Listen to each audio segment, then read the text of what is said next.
Welcome to Hancock County Extension's 2020 Summer Exploration Series Session 1 How-To video on our workshop, Homemade Pet Treats.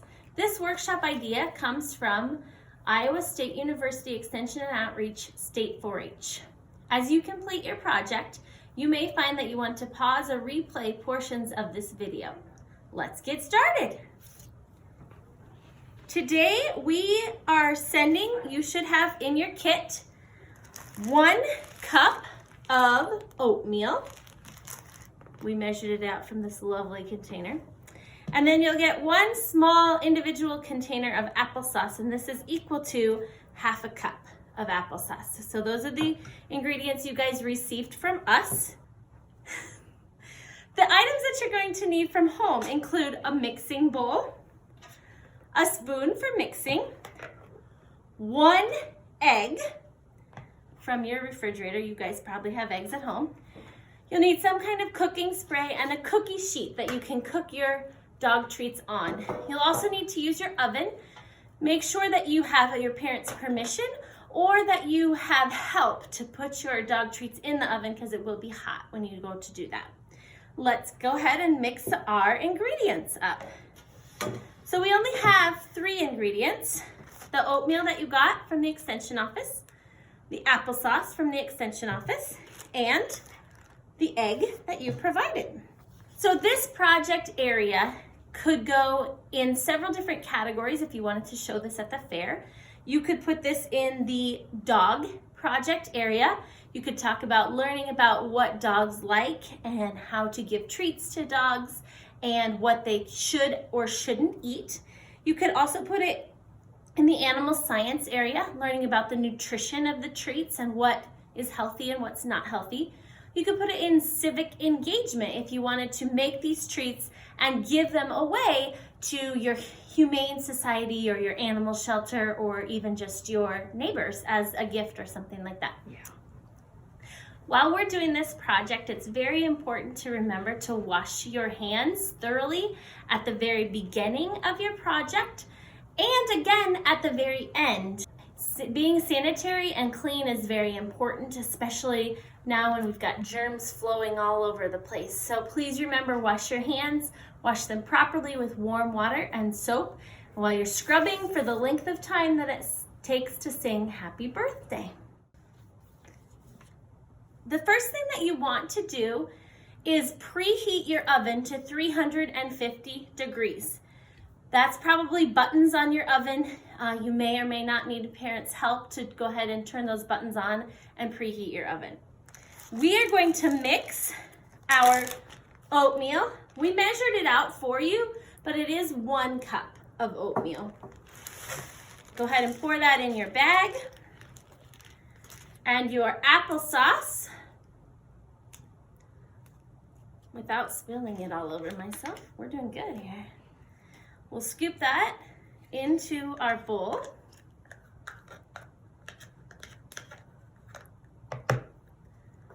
And then we will crack our egg and put him in our bowl too. Your parents might appreciate if you try to keep your mess to a minimum and clean up after yourself. Now we're gonna stir. You guys can see we're just stirring that up in our bowl. As you guys are doing this project, think about the things that you want to learn or the things that maybe you are learning. These would be good goals for you to put on your goal sheet if you want to exhibit this at the fair.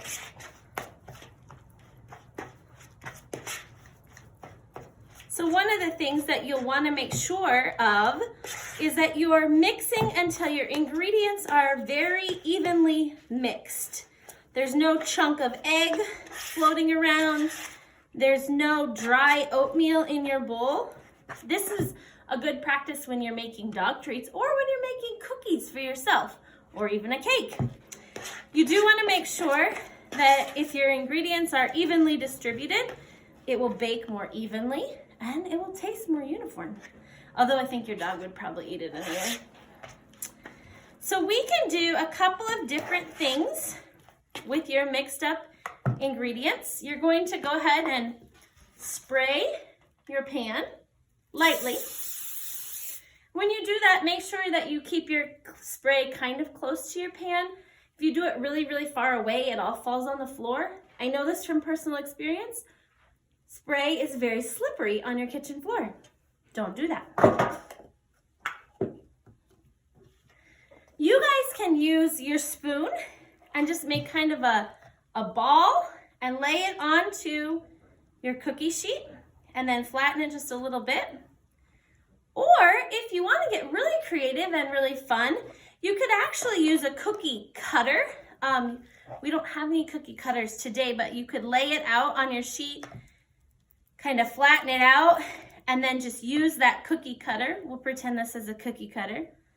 We'll push that down, and then you can just kind of wipe off the extra, and it's like a cookie. Now, one thing you might want to think about when you're making dog treats is how big is your dog? This treat right here might be too big for your dog. It's better, depending on what you're going to use the treat for, to have smaller treats so that they're more edible size. And also if you're using them maybe as a reward for training your dog, the smaller the better because it doesn't take them as long to eat it. So we're gonna plop down the rest of these cookies for our little doggies here. While you guys are talking about your goal sheets, while you're thinking about your goal sheets, write down on there, what did you learn about your dog? Are there things that your dog is allergic to that maybe shouldn't be in a cookie or a dog treat?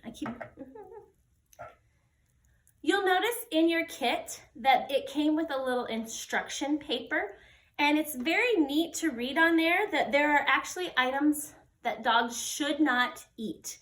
If you take a look at your paper that came, it will say that some foods are toxic to pets and should not be fed to them, including avocados, chocolate, caffeine, and coffee. So don't give your dog coffee in the morning when you get up. Coconut and coconut oil, grapes and raisins, macadamia nuts, almonds, pecans, and walnuts, and dairy products that come from cows are not good for dogs. So that would be something really neat to research if you wanted to find out more information about foods that are appropriate for treats for your pet.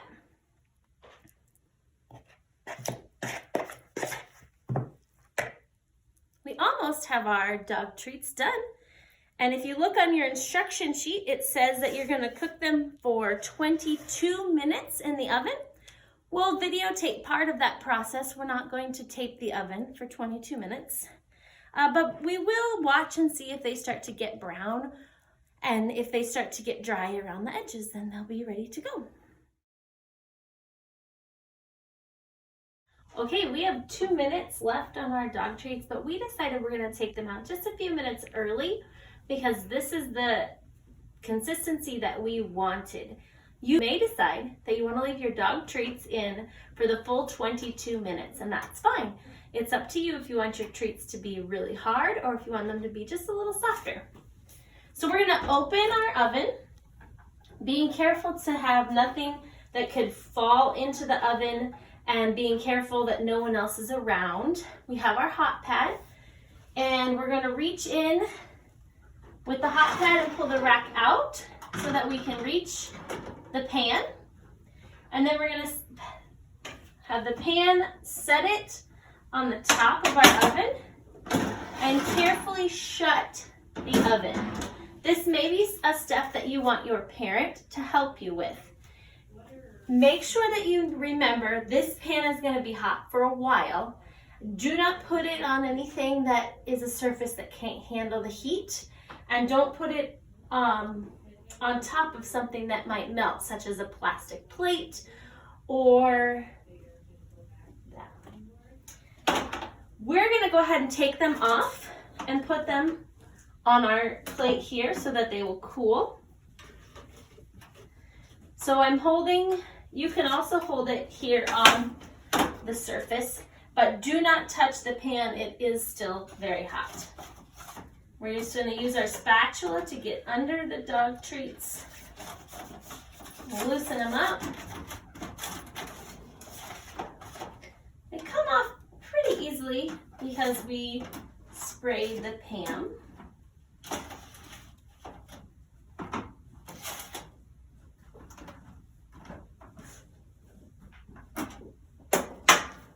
When you're finished, make sure that you don't leave your pan sticking over the edge where somebody could run into it or knock it off or burn themselves. Done. We're glad that you're able to join us for this workshop. Please remember that the goal sheet examples for showing this exhibit at the fair can be found on our website.